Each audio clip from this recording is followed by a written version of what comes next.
ప్రస్తుత రాష్ట్ర రాజకీయాలపై మనతో మాట్లాడడానికి మాజీ మంత్రి సత్యవతి రాథోడ్ మేడం ఉన్నారు. మాట్లాడి చాలా విషయాలను తెలుసుకుందాం. మేడం చెప్పండి, ఈ మధ్య కాలంలో సీఎం రేవంత్ రెడ్డి మాటల పదజాలాన్ని ఎట్లా చూస్తారు? ఎందుకంటే రీసెంట్గా సబితా ఇంద్రారెడ్డి మేడం కూడా ఇంద్రమ్మ ఇల్లులు కావచ్చు, లేదంటే రేషన్ కార్డు పంపిణీల విషయంలో వెళ్ళినప్పుడు కొంత ఇన్సల్టింగ్గా మాట్లాడడం అక్కడ ఉన్నటువంటి కాంగ్రెస్ నేతలు. అంతేకాదు అసెంబ్లీ సాక్షిగా కూడా ఇంతకుముందు మనం చూసాం సీఎం రేవంత్ రెడ్డి మాట్లాడినటువంటి పదజాలం ఏంటి మేడం అంటే కావాలనే లేడీస్ని టార్గెట్ చేస్తూ మాట్లాడుతున్నట్టు అనిపిస్తుందా? కాంగ్రెస్ నేతలు ఏం చెప్తారు దాని గురించి? రేవంత్ రెడ్డి గారి అధికారంలోకి రావడానికి మరి ఇందిరాగాంధీ గారి పేరు, సోనియా గాంధీ గారిని తీసుకురావడం, ప్రియాంక గాంధీని తీసుకురావడం, ఇందిరమ్మ రాజ్యం అని చెప్పి ఒక మహిళా పేరుని వాడుకొని అధికారంలోకి వచ్చిన రేవంత్ రెడ్డి గారు ఆయన ఇప్పుడు నిజస్వరూపం ఏందో బయట పెడతా ఉన్నారు. నిజంగా ఆయన బుద్ధి ఏందో, మరి మహిళలంటే ఆయనకు ఎంత చిన్న చూపో అర్థమవుతూ ఉంది. ఒకవైపు ఎన్నికల్లో మహిళలకు మహాలక్ష్మిని చేస్తాం, 1 కోటి మంది మహిళల్ని కోటీశ్వరులను చేస్తామని చెప్పి ఇక మొత్తం మహిళలందరూ కూడా పాపం ఆశపడి ఓట్లు వేస్తే ఇవాళ కోటీశ్వరులు కాదు కదా, భికారులను చేస్తూ ఉన్నాడు రేవంత్ రెడ్డి గారు. ఇంకోవైపు మహిళా ప్రజాప్రతినిధులను కనీసం వార్డు మెంబర్ కానీ రేవంత్ రెడ్డి అన్న తిరుపతి రెడ్డి ఏమో వేదికల మీద కూర్చుంటాడు. ఎలాంటి అర్హత లేని సర్పంచ్లు కూడా కానీ కాంగ్రెస్ పార్టీ నాయకులు వేదిక మీద కూర్చుంటారు.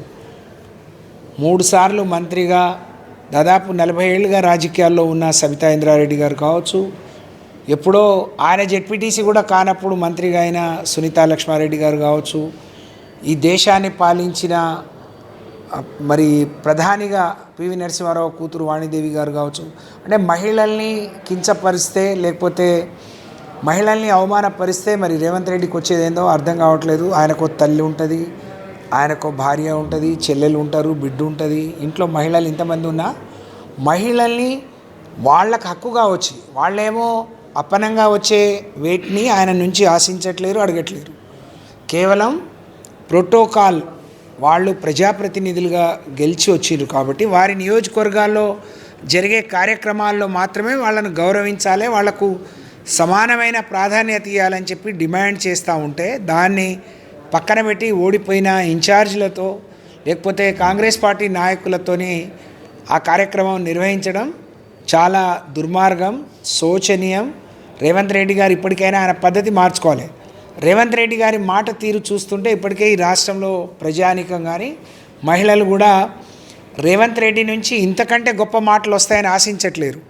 ఎందుకంటే ఒక తండ్రి వయసు అంతా కేసీఆర్ గారిని పట్టుకొని గుడ్లు పీకేస్తాం, ఆ పేగులు మెళ్ళ వేసుకుంటాం, లేకపోతే గుడ్లతో గోళీలు ఆడుకుంటామని చెప్పి మాట్లాడితే ఆయన భాష లేకపోతే ఆయన మనస్థితి, మానసిక స్థితి ఏ విధంగా ఉందో మనం అర్థం చేసుకోవచ్చు. కాబట్టి ఇంతకంటే గొప్పగా ఆశించరు. కానీ మరి రేవంత్ రెడ్డి గారి మీద తిరగబడే రోజులు కూడా వస్తాయి, రేవంత్ రెడ్డి గారికి బుద్ధి చెప్పే రోజులు కూడా వస్తాయి.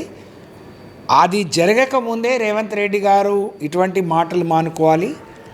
బీఆర్ఎస్ పార్టీ మహిళా ప్రజాప్రతినిధులు కావచ్చు, లేకపోతే వేరే ఎన్నికైనా ఏ ప్రజాప్రతినిధినైనా వాళ్ళకు వచ్చే హక్కు, వాళ్ళకు ఉండే హక్కును మరి గౌరవించి నడుచుకునే విధంగా అధికారులకు సూచనలు ఇస్తే మంచిది. ఇవాళ అధికారులను పావులుగా వాడుకొని, అధికారులను వాళ్ళ తాబేదారులుగా వాడుకొని మరి రేవంత్ రెడ్డి గారు రాజ్యం వెళ్తున్నారు. ఇది మరి ప్రజాపాలన కాదు, ఇది రాచరిక పాలనలాగా కనిపిస్తూ ఉంది. కాబట్టి ఇటువంటి వాటికి స్వస్తి పలకాలి అని చెప్పి, లేదంటే తిరగబడి మా హక్కుల కోసం మేమే మరి బయటికి వచ్చిన రోజు మరి నీకు ఇంకా అడ్రస్ ఉండదనే విషయాన్ని రేవంత్ రెడ్డి గారు గుర్తిస్తే, గమనిస్తే మంచిది అని చెప్పి తెలియజేస్తూ ఉన్నాను. మనం ఎస్పెషల్లీ ప్రజాపాలన అంటూ వచ్చినటువంటి కాంగ్రెస్ ప్రభుత్వం ప్రజాపాలనను పక్కన పెట్టి పోలీసులను అడ్డం పెట్టుకొని పాలన చేస్తున్నారన్న ఒక హాట్ కామెంట్ని అయితే సబితా ఇంద్రారెడ్డి మేడం చేశారు. సబితా ఇంద్రారెడ్డి మేడంకి జరిగినటువంటి అవమానం మీద మీరేం చెప్తారు? అంటే అట్లాంటి మీటింగ్స్కి అటెండ్ అవ్వద్దన్నారా? పిలిచి మన ఆత్మగౌరవాన్ని దెబ్బతీయడం ఎంతవరకు కరెక్ట్ అంటారు? సబితా ఇంద్రారెడ్డి గారు చాలా సౌమ్యురాలు. మేమిద్దరం కలిసి, నేను ఎమ్మెల్యేగా ఉన్నప్పుడు వారు మంత్రిగా ఉండే, మేమిద్దరం కలిసి తెలంగాణ క్యాబినెట్లో మంత్రులుగా ఉన్నాం. చాలా సౌమ్యురాలు, చాలా తక్కువ మాట్లాడతారు. అలాంటి వారికే సహనం కోల్పోయి మీకు రాబోయే రోజుల్లో తగిన గుణపాఠం చెప్తాం, బుద్ధి చెప్తామని మాట్లాడే స్థితి వచ్చిందంటే తను ఏ విధంగా ఆవేదన చెంది ఉంటుందో మనం అర్థం చేసుకోవచ్చు. అంటే సబితా ఇంద్రారెడ్డి గారు రేవంత్ రెడ్డి గారు కాంగ్రెస్ పార్టీలో తీసుకొచ్చే క్రమంలో మరి కావాలని సబితా ఇంద్రారెడ్డి గారిని అవమానం చేయాలని చెప్పి అప్పుడు నిండు అసెంబ్లీలో ముఖ్యమంత్రి గారు రేవంత్ రెడ్డి గారు కేటీఆర్ గారిని ఉద్దేశించి ఈ అక్కల్ని నమ్ముకోవద్దు, నిన్ను బజార్లో నిలబెడతారు, అది ఇదని చెప్పి మాట్లాడారు. అసలు నేను చేసింది ఏంది, నీకు రాజకీయ భవిష్యత్తు కల్పించడమా, లేకపోతే సబితా ఇంద్రారెడ్డి గారు హోంమంత్రిగా ఉన్నప్పుడు సబితా ఇంద్రారెడ్డి గారి కొడుకు కార్తీక్ రెడ్డితో కలిసి స్నేహం పేరిట మరి ఆయన అనేక ఆయనకు కావలసిన ఉపయోగమైన పనులన్నీ చేయించుకున్నాడు రేవంత్ రెడ్డి గారు.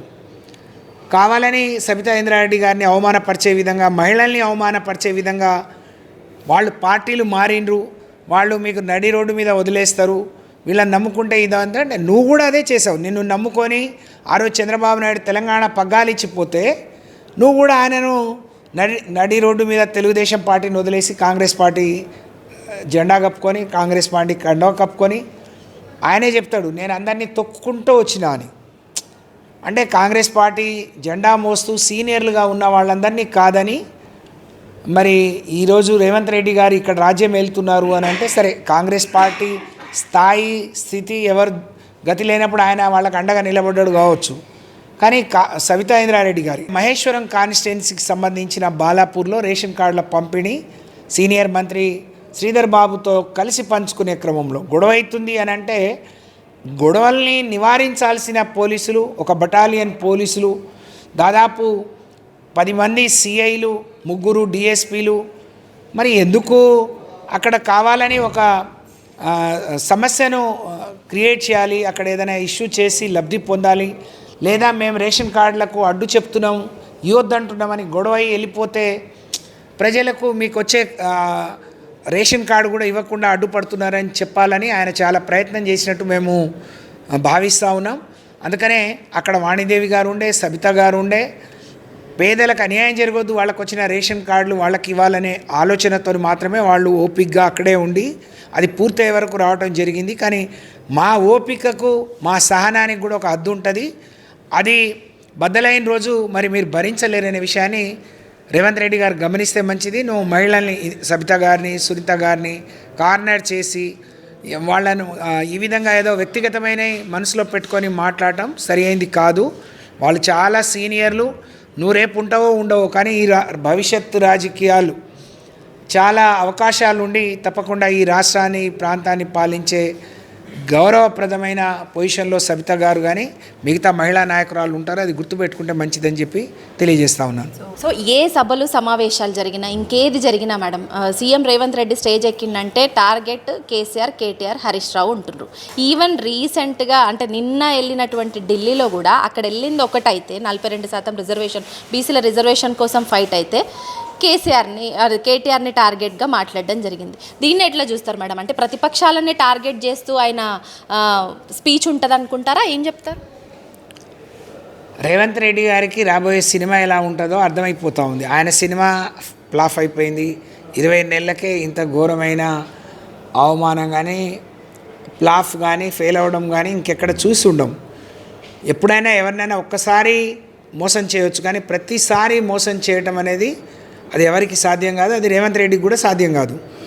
బీసీలకు 42% రిజర్వేషన్ ఇస్తా అని చెప్పిన రేవంత్ రెడ్డి గారు బీసీలకు రిజర్వేషన్ ఇవ్వాలంటే కేంద్రమే ఒప్పుకోవాలి, బీజేపీ ఒప్పుకోవాలనే కనీస సోయి లేకుండా వాళ్లకు మోసం చేసిండు. వెనక్కది ముందుది వెనక్కి చేస్తూ ఉన్నాడు.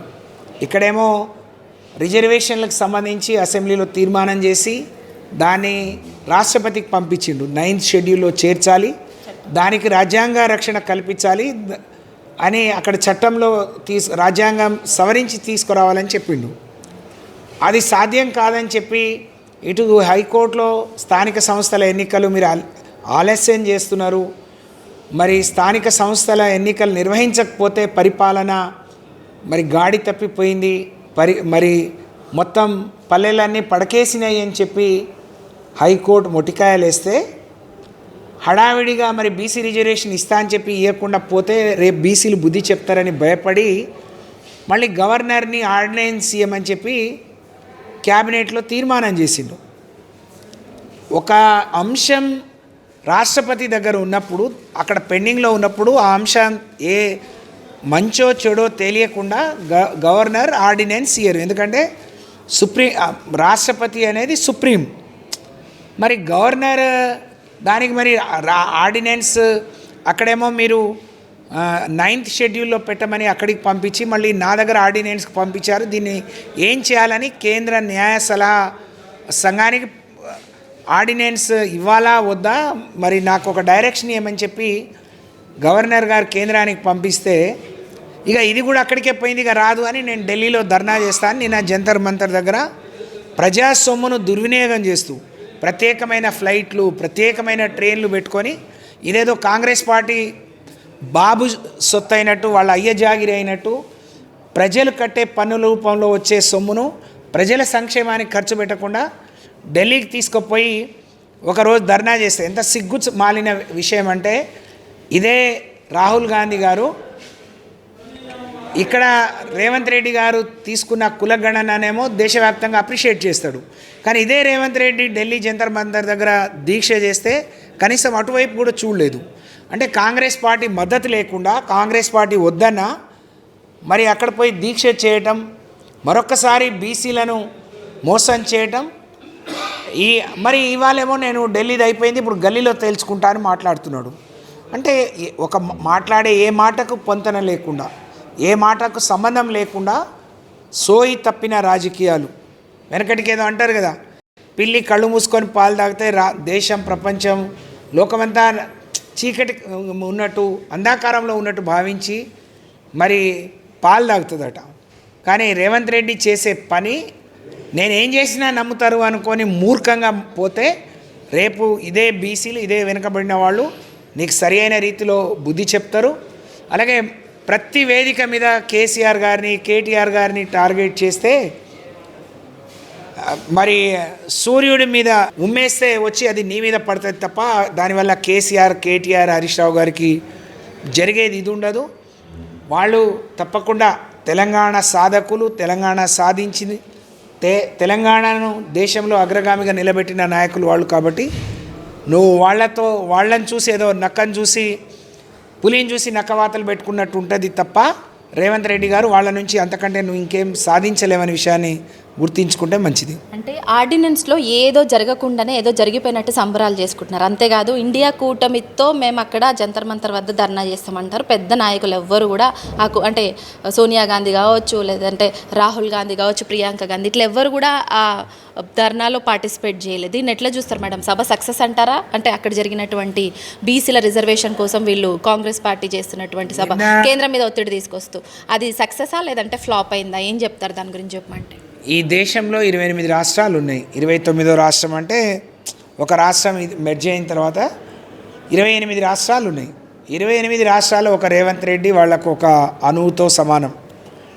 కేంద్రం మీద ఒత్తిడి తీసుకురావడానికి నేను ధర్నా చేసిన అని చెప్పుకోవడానికి నువ్వేదో చేసిన ప్రయత్నం అది నీ విఫల ప్రయత్నం. నిన్నటి సభ అట్టర్ ప్లాఫ్ అని చెప్పొచ్చు. రేవంత్ రెడ్డి ఇంకా ఢిల్లీలో ఉన్నాడు, కాంగ్రెస్ నాయకులందరూ ఇటు వచ్చేసారు.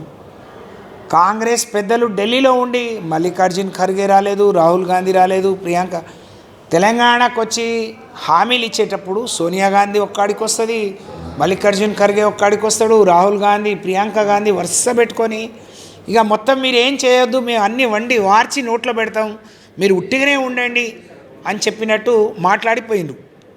420 420 వాళ్ళ బుద్ధి ఎట్లుందో, వాళ్ళ పనితీరు ఎట్లుంటుందో ఆ హామీలు కూడా అట్లనే ఉన్నాయి. 420 అని ఎవరిని అంటాం? ఓ దొంగని అంటాం. నిజంగానే అట్లాంటి దొంగ హామీలు ఇచ్చి అన్ని హామీల నుంచి వెనక్కి పారిపోయిన పార్టీ కాంగ్రెస్ పార్టీ, పారిపోయిన నాయకులు రాహుల్ గాంధీ గారు, సోనియా గాంధీ గారు, ప్రియాంక గాంధీ గారు, రేవంత్ రెడ్డి గారు. కాబట్టి నిన్నటి సభ అట్టర్ ప్లాఫ్. మరి కూటమి నాయకులు వచ్చినంటే ఇద్దరు నేను చూసిన కాడికి సుప్రియా సూలే గారు, కనిమోజీ గారు, వాళ్ళిద్దరిని దేశానికి, ప్రపంచానికి నాయకులని ప్రజలు ఎవరు గుర్తించట్లేదు. ఉంటే ఉండొచ్చు కాక సీనియర్. కానీ నీ ఇండియా కూటమిలో ఉన్న రాజకీయ పార్టీలన్నీ వాళ్ళ ముఖ్య నాయకులు ఎవరు, వచ్చింది ఎవరో అది కూడా బయట పెట్టాలని చెప్పి నేను డిమాండ్ చేస్తా ఉన్నాను. రీసెంట్గా బీఆర్ఎస్ పార్టీని వదిలిపెట్టి వెళ్తున్నటువంటి ఎమ్మెల్యేలతో క్యాడర్ ఏమన్నా దెబ్బతినే అవకాశాలు ఉన్నాయి? ఎందుకంటే ఇంతకుముందు వెళ్ళినటువంటి వాళ్ళ మీద మీరు ఫైట్ చేస్తున్నారు, అది సుప్రీంకోర్టు తీర్పు ఇచ్చింది, ఇప్పుడు స్పీకర్ కోర్టులో ఉంది ఆ విషయం. సో ఇప్పుడు రీసెంట్గా వెళ్తున్న వాళ్ళ గురించి మీరు ఏం చెప్తారేంటి? ఇప్పుడు ఒకళ్ళిద్దరు కొత్త నీరు వచ్చినప్పుడు పాత నీరు బయటికి పోతుంది, సహజం. ఒకళ్ళిద్దరు పోయినంత మాత్రంలో బీఆర్ఎస్ పార్టీకి వచ్చే నష్టం లేదు, క్యాడర్కి వచ్చే ఆందోళన కూడా లేదు. క్యాడర్ పటిష్టంగా దృఢంగా ఉన్నారు. అలాగే ఎవరితోని ఇది లేదు. నేను నిజంగా కాంగ్రెస్ పార్టీని సవాల్ చేస్తూ ఉన్నాను. మీరు 20 నెలలుగా పాలిస్తున్న మీ పరిపాలన రెఫరెండంగా మీకు ఏదైతే సుప్రీంకోర్టు డైరెక్షన్ ఇచ్చిందో ఈ 10 మంది ఎమ్మెల్యేలను మీరు రాజీనామా చేయించండి, మళ్ళీ ఎన్నికలకు పోండి. మరి రేపు ఫలితాలు ఎట్లుంటాయో దాన్ని మీరు రెఫరెండంగా చూడాలని చెప్పి మీకు నిజంగా దమ్ము, ధైర్యం, శక్తి ఉంటే తిరిగి ఈ 10 మంది శాసనసభ్యులతో రాజీనామా చేయించి ఎన్నికలకు పోవాల్సిందిగా నేను డిమాండ్ చేస్తాను. అన్ని వాతావరణం అనుకూలంగా ఉంటే రేపు కరీంనగర్లో బీసీ గర్జన సభ ఉండేది, కానీ వాతావరణం అనుకూలించగా భారీ వర్షాలు ఉండడం కారణంగా 14వ తేదీకి వాయిదా వేసుకురు. కరీంనగర్లో జరగబోతుంది బీసీ మహాగర్జన. బహిరంగ సభ ద్వారా ఏం చెప్పదలుచుకున్నారు రాష్ట్ర ప్రజలకు? అంటే మొదటి నుంచి కేసీఆర్ గారు ఈ రాష్ట్రంలో ఉండి అన్ని వర్గాల వారికి సమన్యాయం జరగాలని చెప్పి పోరాడిన వాళ్ళు. అనేక ఏళ్లుగా పెండింగ్లో ఉన్న ఏదైతే రాజ్యాంగం వాళ్లకు రక్షణ ఉన్న ఎస్టీ రిజర్వేషన్ పెంచిన నాయకులు, అలాగే ఈ వెనుకబడిన కులాలు బీసీ కులాలు ఏదైతే ఉందో అనేక ఏళ్లుగా వాళ్ళ కుల వృత్తులకు దూరంగా ఉన్నారు, వాళ్ళని ప్రోత్సహించే వాళ్ళు లేరు. ఇవాళ వాళ్ళందరి సంక్షేమం గురించి ఆలోచించి అనేక కార్యక్రమాలు, ఒక దళిత బంధు కావచ్చు, లేకపోతే బీసీ బంధు కావచ్చు, ఇలా అనేక కార్యక్రమాలు చేపట్టిన నాయకుడు కేసీఆర్ గారు. కాబట్టి రాజకీయంగా వాళ్ళకి ఏ విధంగా రక్షణ ఇచ్చారు, విద్యాపరంగా ఏ విధంగా ఇచ్చారు, ఏ స్థాయిలో వాళ్ళని ఆదుకున్నారు, భవిష్యత్తులో ఏం చేయబోతున్నారు అనేది రేపు కరీంనగర్ 14వ తారీఖు జరిగే బీసీ గర్జనలో చెప్పబోతున్నాం. తప్పకుండా ఇవాళ కేసీఆర్ గారికి అండా దండ బీసీ సోదరులు. కాబట్టి ఇవాళ కాంగ్రెస్ పార్టీ చేస్తున్న మోసాన్ని గమనించండి. అవకాశం ఉన్నప్పుడు చేయలేని వాళ్ళు వాళ్ళ అవసరాల కోసం ఏదో తప్పుడు మాటలు మాట్లాడితే మీరు నమ్మి మోసపోవద్దు. ఈ రాష్ట్రంలో అందరికీ మరి సకల జనులకు మరి సమన్యాయం జరగాలి అని అంటే కేసీఆర్ మళ్ళీ రావాలి. కేసీఆర్ నాయకుడిగా ఉంటేనే మనకు న్యాయం జరుగుతుందనే విషయాన్ని గుర్తెరిగి మరి 14వ తారీఖు సభను బీసీ సోదరులు, బీసీ నాయకులు జయప్రదం చేయాలని నేను కోరుతా ఉన్నాను. మొత్తానికి బీసీలకు సమన్యాయం జరగాలంటే ఖచ్చితంగా బీఆర్ఎస్ పార్టీతోటే సాధ్యమవుతుంది. అంతేకాదు సబండ వర్గాల కూడా సమన్యాయం చేసిన ఘనత, ఖ్యాతి బీఆర్ఎస్ పార్టీదనేసి కూడా సత్యవతి రాథోడ్ మేడం చెప్తున్నారు. ఇక రానున్న బీసీ గర్జన సభలో విద్య, వైద్యం, రైతులను ఏ విధంగా కేసీఆర్ ఆదుకున్నారు, అంతేకాదు బీసీల విషయంలో కాంగ్రెస్ పార్టీ ఎత్తుగడలను ఎండగడుతూ బీసీల రిజర్వేషన్ విషయంలో ఎలా ముందుకు పోవాలి, ఎట్లా ఉంటే బీసీలకు సమన్యాయం జరుగుతుంది అన్న ఒక మంచి సందేశాన్ని కూడా ఆ రోజు కేసీఆర్ గారి ఆధ్వర్యంలో జరుగుతున్న సభలో రాష్ట్ర ప్రజలను ఉద్దేశించి ఆయన మాట్లాడబోతున్నారు. బీసీ ప్రజలంతా కూడా ఆ సభకు హాజరు కావాలి అని అంటున్నారు. అట్లాగే సో బీఆర్ఎస్ పార్టీని వీడినటువంటి ఈ ఎమ్మెల్యేలు అందరూ ఎవరైతే ఉన్నారో వాళ్ళందరూ కూడా నిజంగా చిత్తశుద్ధితో ఉంటే వాళ్ళు ఆ పార్టీకి రాజీనామా చేసి మళ్ళీ ఎలక్షన్స్లో పార్టిసిపేట్ చేస్తే ఖచ్చితంగా రాష్ట్ర ప్రజలు వాళ్ళకు బుద్ధి చెప్పే రోజు వస్తుందనేసి కూడా చెప్తున్నారు. స్థానిక ఎలక్షన్స్లో కూడా బీఆర్ఎస్ పార్టీ తన ఎజెండాను చూపించుకుంటుందన్న ఒక ధీమాను కూడా వ్యక్తపరుస్తున్నారు Satyavathi Rathod madam. Camera person నరసింహతో హరిత, న్యూస్ లైన్ తెలుగు.